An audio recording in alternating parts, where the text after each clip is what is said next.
"Daddy, I've got something special for you this Christmas," the little girl announced cheerfully, gesturing toward the Chinese widow standing nearby. Before we get into the story, go ahead and hit that like button and drop a comment letting us know where in the world you're watching from.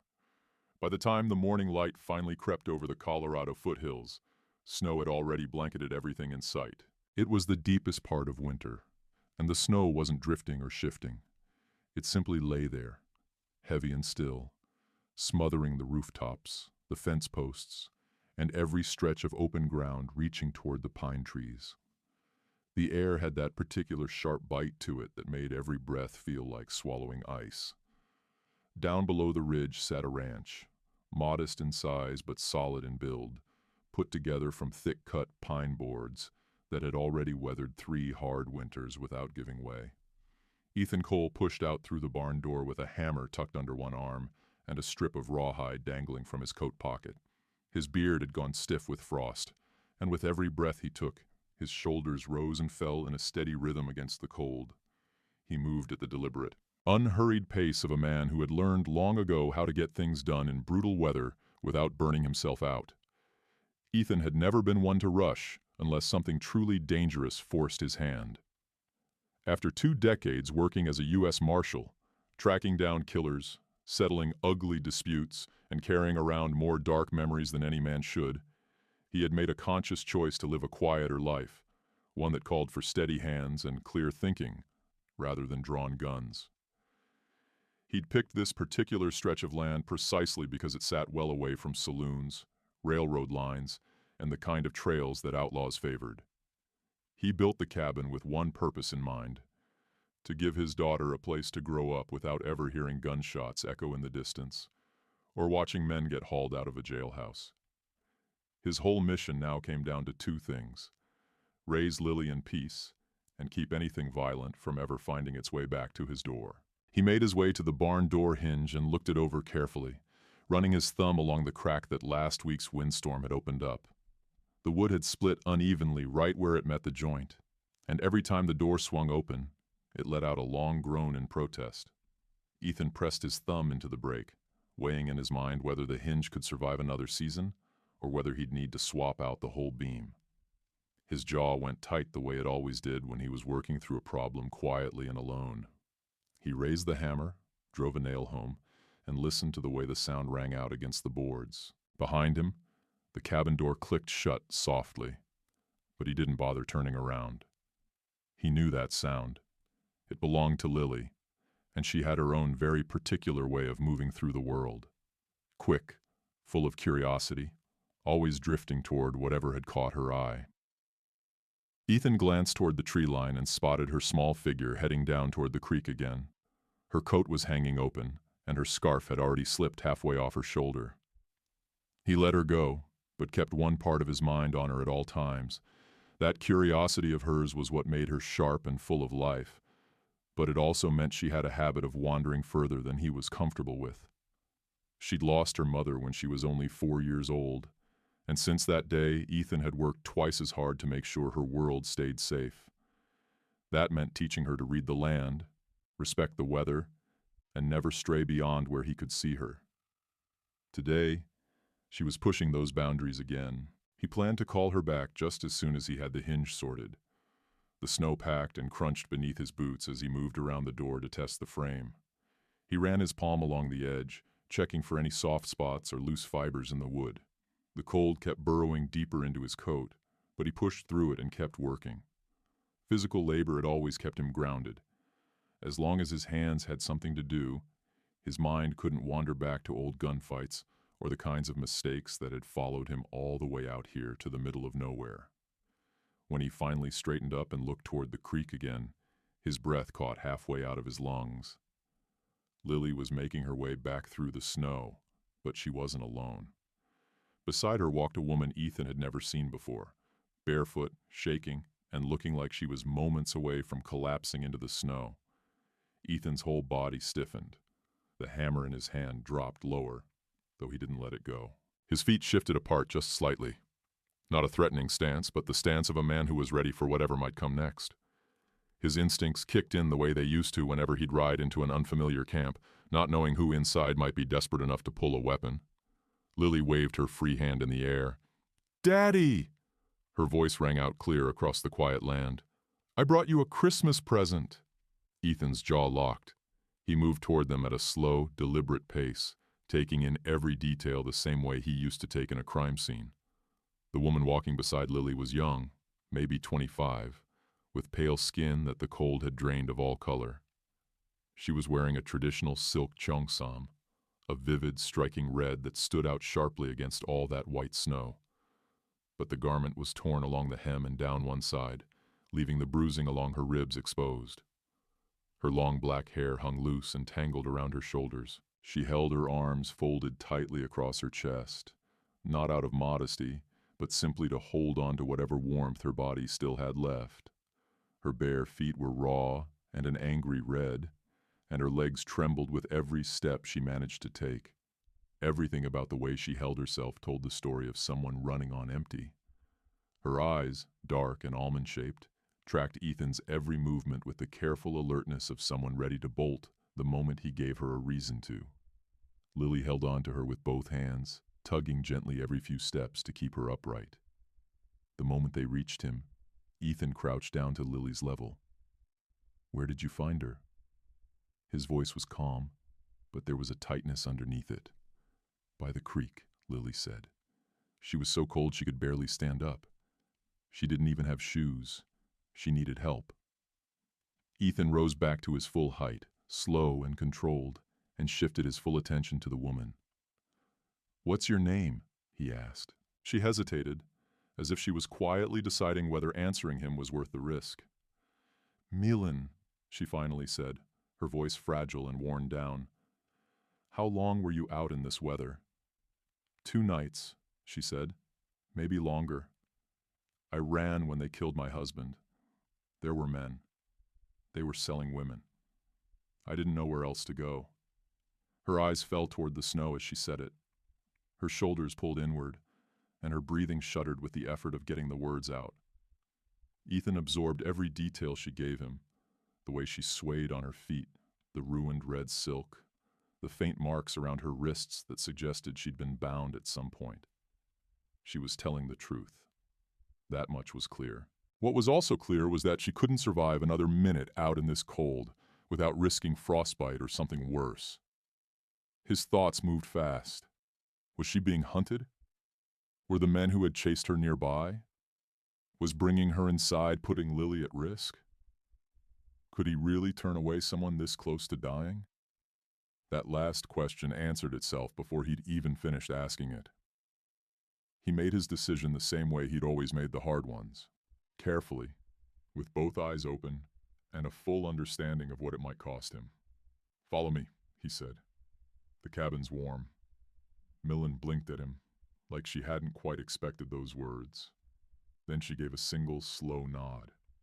She leaned slightly toward Lily for balance as the little girl led her up toward the porch. The warmth of the cabin hit Milin the instant she stepped through the door. Her whole body seemed to loosen in response, a clear sign of just how much pain she'd been clenching herself against. She stood in the middle of the room and looked around carefully, as though she wasn't quite sure she was allowed to touch anything. Ethan shut the door behind them and stomped the snow off his boots. He pulled off his coat and hung it on the wall peg. The cabin was small but well ordered. A wood stove, a sturdy table, 2 chairs, shelves stacked with jars of dried beans, and a whole stretch of Lily's drawings pinned up along the wall by the fireplace. Ethan dragged out a chair. "Sit down before you fall down." Milin lowered herself into it slowly, her fingers still trembling as Lily draped a blanket over her shoulders. Her breathing began to deepen a little, the first real sign of relief she'd shown since they'd walked through the door. Ethan ladled warm broth into a bowl and set it in front of her. "Take it slow," he said. "Eating too fast when you're this cold will make you sick." Milin lifted the spoon with both hands. Steam curled up toward her face. She took one careful sip, then another, and with each one, something shifted just slightly in her expression, relief threading in alongside the disbelief that she was actually somewhere safe, even if only for now. Lily settled into the chair beside her, eyes bright and wide. "You can stay for Christmas," she announced with great confidence. "Daddy won't make you go back outside." Ethan didn't say anything to that. He didn't make any promises either. He simply watched, the way Milin held the bowl with both hands, the way she was fighting to keep them steady, the way her eyes kept cutting to the door as though she was half expecting it to burst open. The snow ticked quietly against the window glass. The fire popped and settled in the stove. And for the first time in a long while, Ethan felt something shift inside the cabin, like it had quietly stopped being just a shelter and had become something a few degrees warmer than that. An unexpected reminder that even after years of grief and keeping the world at arm's length, life had a way of placing someone in front of you who needed protecting more than you needed your solitude. The cabin held on to its quiet warmth as the fire burned down to a long, steady glow, its light reaching into the corners where the shadows gathered. Milin finished the last of her broth, her fingers still not entirely steady from the cold and hunger, and set the tin bowl down carefully on the table. Ethan stood a few steps back, one hand resting on the counter, watching her with the focused attention of a man who needed answers before the day ran out on him. He could see the uncertainty in how she held herself, the way she kept the blanket pulled tight around her shoulders to cover what was left of the ruined silk. Lily hopped off her chair, already buzzing with curiosity, and went to dig out her pencil box from the corner. She wanted to draw their unexpected guest.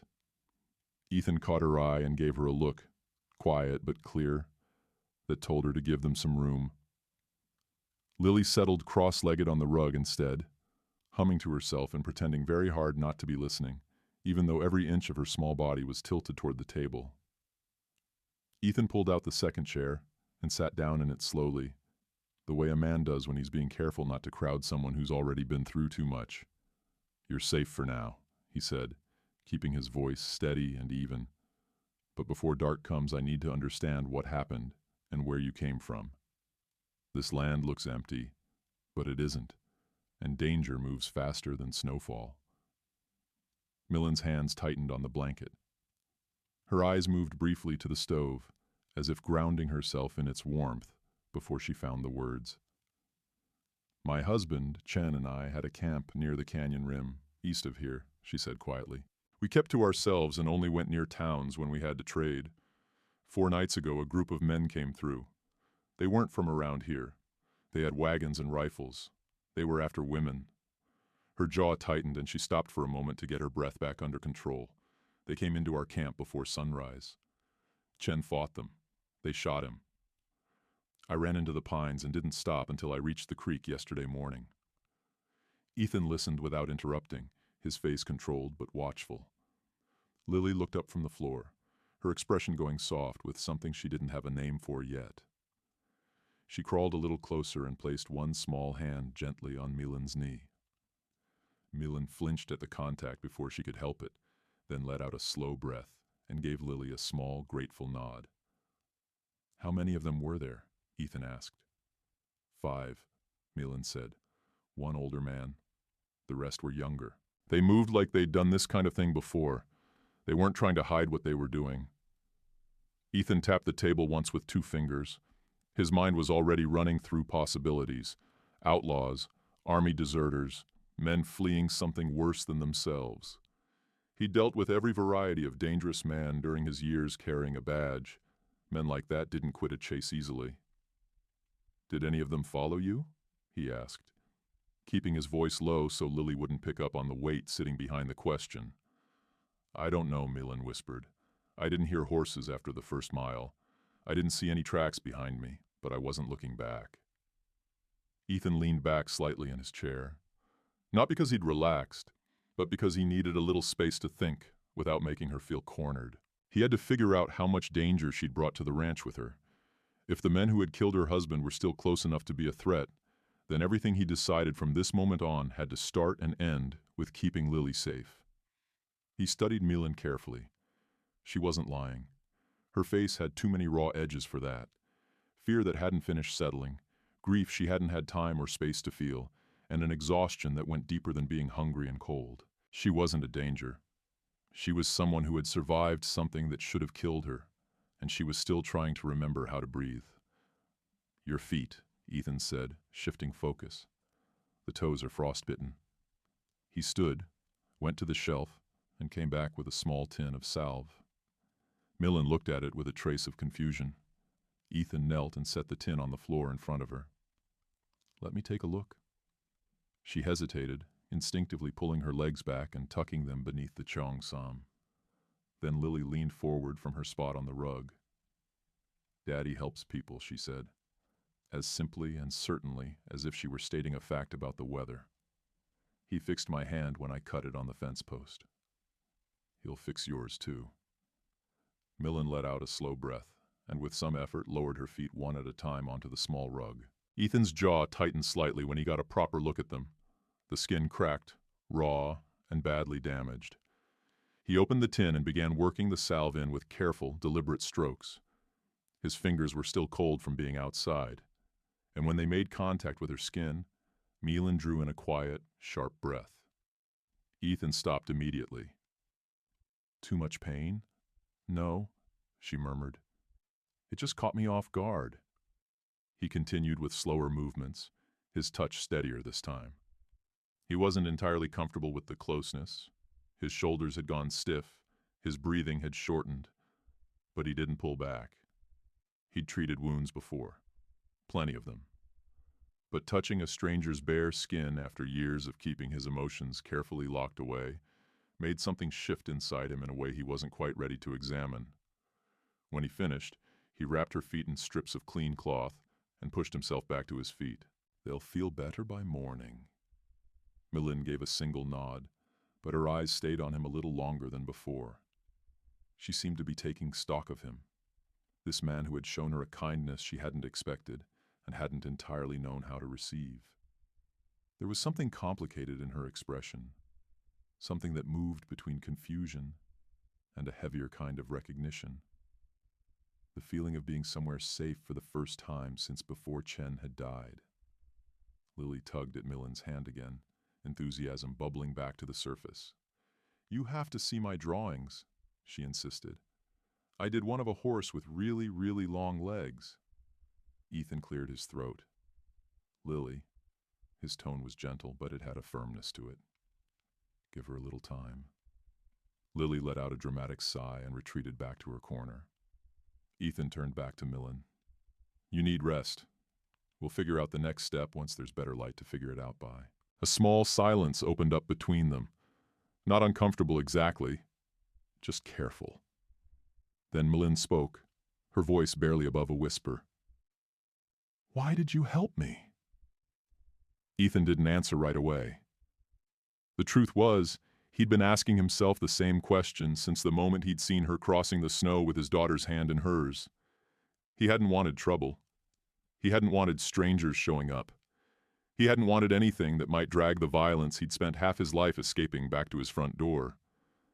But he also knew, without any doubt, what became of people left outside in a Colorado winter. You were freezing, he finally said. And my daughter trusted you.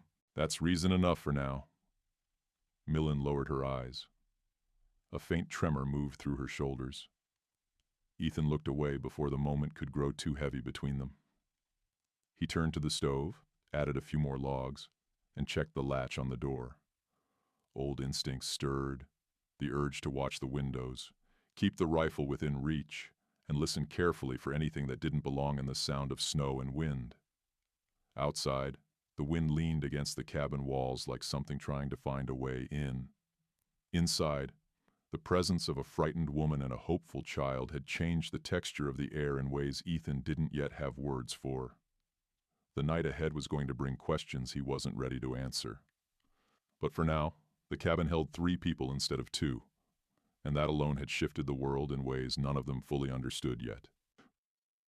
The fire had burned down lower as the afternoon gave way to early evening, the warm gold of its glow deepening into a rich orange that stretched long and low across the cabin floor. Ethan fed the stove another log, lowered the latch on the door, and kept a quiet eye on Milin without making it obvious, noting how her breathing had evened out since she'd eaten. Lily sat with her, presenting drawing after drawing for inspection.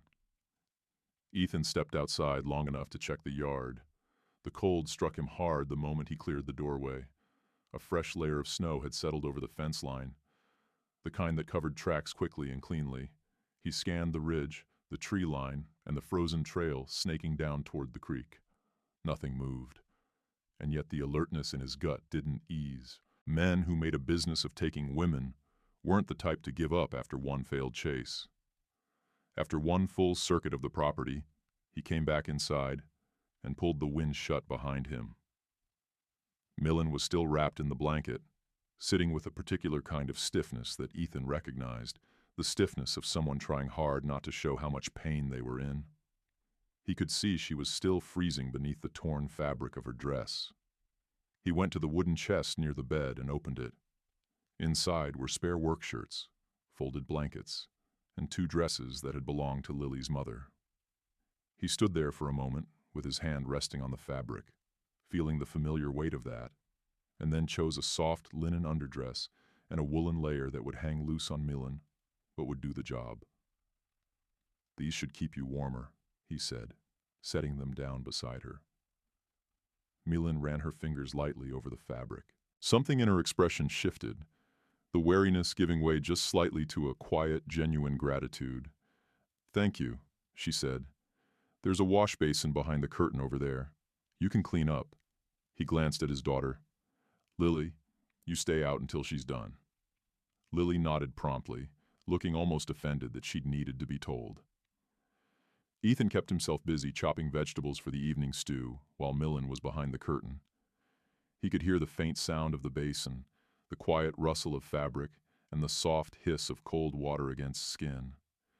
When she came back out, she was wearing the clean clothes, carrying her ruined red cheongsam folded neatly in both hands. She looked like exactly what she was, someone who had come through something that ought to have killed her. "You'll take the bed tonight," Ethan said. "I'll sleep on the floor near the stove." "I can't take your bed," Milin said, shaking her head. "It's not up for debate," Ethan replied. "You're injured, and you need proper rest." Darkness settled fully around the cabin. The wind worked quietly at the log walls. Ethan served up the stew, and after they'd eaten, Lily's eyelids grew heavy and finally lost the fight. Ethan picked her up carefully, carried her to the bed, and tucked the quilts in around her. Milin stood close by, watching. "Will you keep watch through the night?" she asked softly.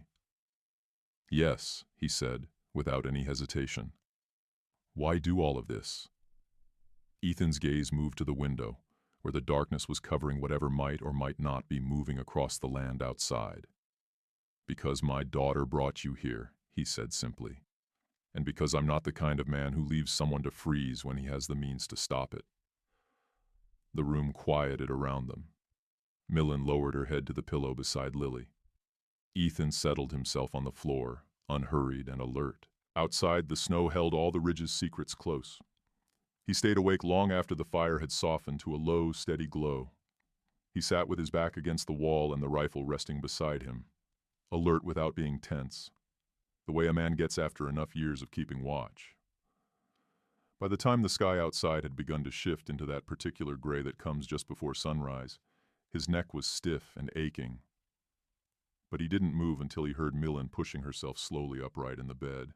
She took in Lily, still warm and sleeping beside her.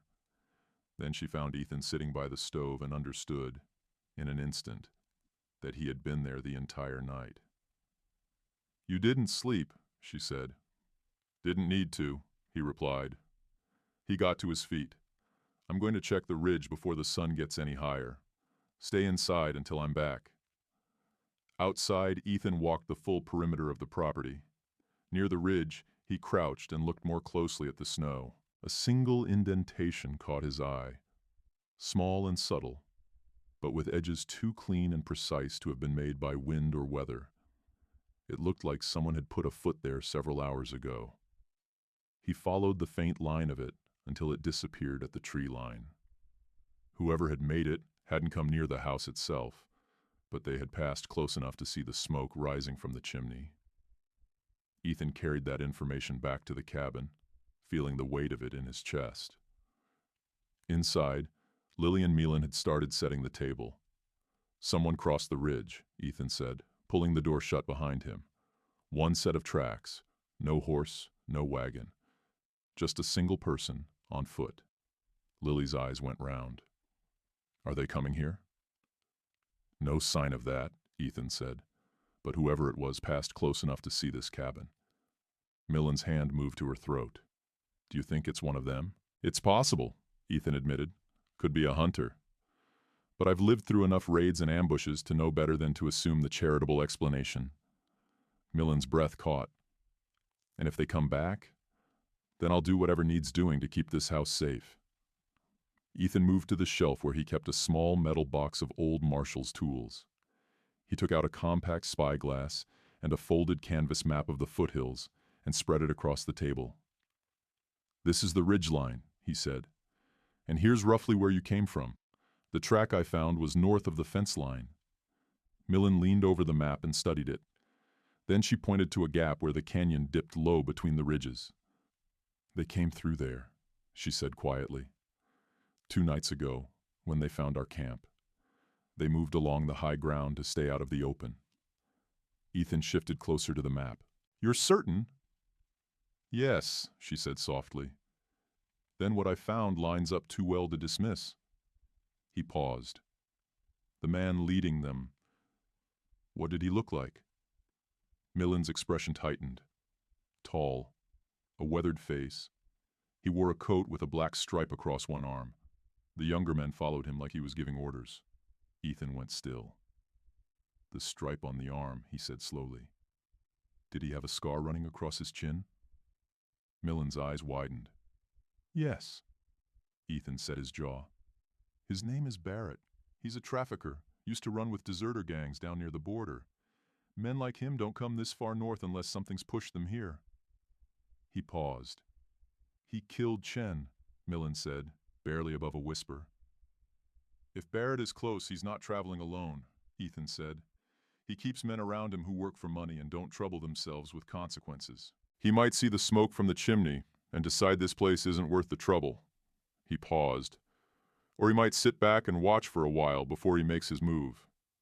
The storm came with no warning, arriving in the dead of night, the kind that drove snow in sideways and slammed against the cabin walls hard enough to wake anyone sleeping lightly.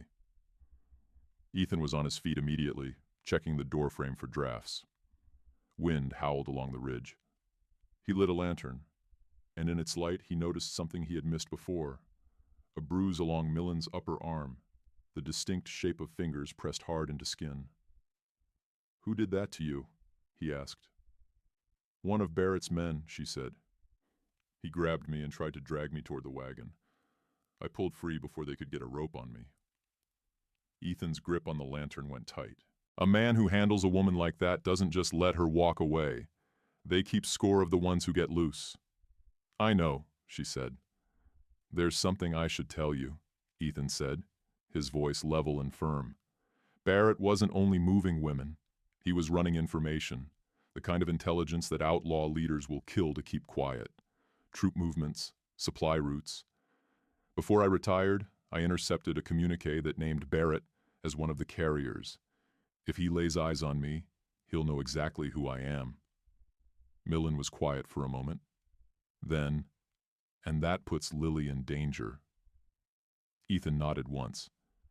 If I let you stand in front of this, she said, it puts you directly in his path. She straightened slightly. But this became my fight the moment he came for me. I survived him once. I can do it again. The storm blew itself out just before dawn. Ethan eased the door open and took a long, careful look at the yard. Fresh drifts had erased every old footprint, but the ground near the fence caught his eye. He brushed snow away until he uncovered a boot print, fresh enough to still have sharp edges. He came back inside. Someone got close to the fence while the storm was covering their movement, he told Milin. They're getting a feel for the land. He opened the marshal's box again and took out a strip of leather and a small pouch of iron tacks.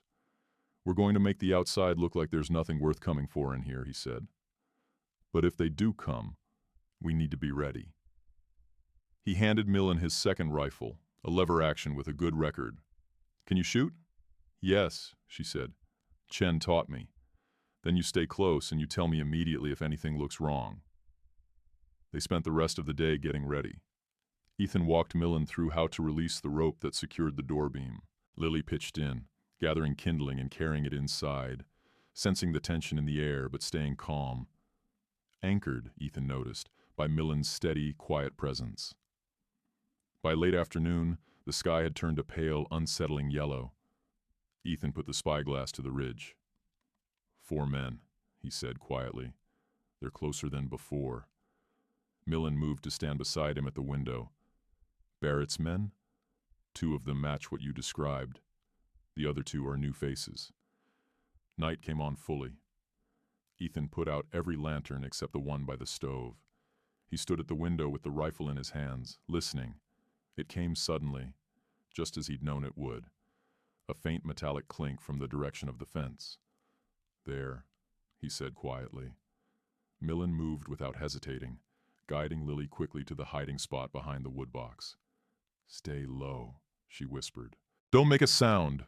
3 shadows materialized in the yard beyond the fence line. Ethan raised the rifle.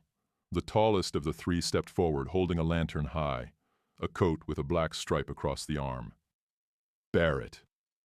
I'm looking for something that got away from me, Barrett called out, his voice cutting clean through the frozen air. A woman. Ran off from my camp. Tracks came this way. Your business stops at that fence, Ethan called back, not moving from the window. Barrett's laugh was low and unhurried. Well now, Marshal Cole, didn't take you for a farmer. You've got somebody in there with you, don't you? Woman in red silk. Ethan dropped the door beam into place. Nobody here is yours to touch. Hand her over, Marshal, Barrett said, his voice hardening. You know how these things play out. You keep what's mine. Somebody bleeds for it. Behind him, Milin rose from the hiding spot. He's here for me, she said quietly. Not your daughter. Stay down, Ethan ordered. No. She stepped forward. I'm not going to crouch behind this table while you put yourself between me and his bullets. A gun cocked outside. Ethan moved in the same instant. Get down! And shoved Milin behind the table just as the window exploded inward. Barrett's shot blew through. Ethan came back up and fired. A grunt of pain rang out in the yard. Chaos tore loose, shouted orders, boots scrambling across frozen ground. Ethan chambered another round and fired again, catching a second man as he made it to the porch steps. Milin pressed herself over Lily as rounds struck the pine logs around them, the sound like heavy knuckles hammering from outside. You think one man can protect her from us? Barrett screamed. A lot longer than you'll be breathing, Ethan fired back, loading again. A final volley answered him, but Barrett's shots had gone wide. Ethan leaned into the window, drew a careful bead, and squeezed off a shot. He saw Barrett spin and lurch toward the ridge, one arm clutching his side. He's running, Milin said, crawling toward the window. For now, Ethan said. But he's not coming back. I hit him clean. He won't make it far in this cold. He lowered the rifle. Then he felt it, a burning sting along his shoulder, where a round had grazed him. He'd registered it distantly during the firefight without stopping for it. You're hurt, Milin said, already on her feet and moving toward him. It's just a graze, Ethan said. It's over. Lily peeked up from behind the woodbox, her eyes red but her chin held steady. Is it really over? Ethan crossed to her and pulled her in with his good arm, holding her close. It's really over. Milin stood a few feet away, the last of the tension draining out of her all at once, and with it, the strength she'd been running on. She swayed slightly. Ethan reached out and steadied her by the arm. You're safe, he said. She looked up at him. Because of you. Because you stood your ground alongside me, he corrected her, gently but firmly. He lifted his hand and brushed a strand of dark hair back from her face. She leaned into the touch, and he kissed her then, slow and certain, carrying in it everything he'd been keeping carefully locked away until this moment. She kissed him back and held on, anchoring herself to the man who had given her something she hadn't believed she'd feel again. When they finally pulled apart, Lily was watching them from her blankets with a sleepy, satisfied grin on her face. Does that mean she gets to stay? Forever? Ethan rested his hand gently on Milin's waist. If she wants to. Milin smiled, quiet, soft, and real. She covered his hand with hers. I do. Above the ridge, the storm clouds broke apart, and a thin wash of moonlight spilled down across the cabin roof. Inside, the fear that had filled every corner of that small space slowly dissolved, replaced by a warmth that no amount of cold or danger could have touched. Ethan, Milin, and Lily stood together in the stillness. Not three people thrown together by circumstance, but a family shaped by choice, by survival, and by the particular kind of love that holds. This story reminds us that family isn't always built from blood. It's built from the people who choose to stand beside us when life tries its hardest to knock us down. Ethan and Milin had each been broken in their own way by the past. But through courage and through the willingness to open their hearts, even when it was frightening to do so, they found in each other the strength to start again. The story tells us that real strength isn't only about winning fights. It's about choosing to help someone even when you're afraid of what it might cost you. Love and the grace to forgive can reach into wounds that seem permanent and turn even the coldest and loneliest winter into something that feels, against all odds, like hope.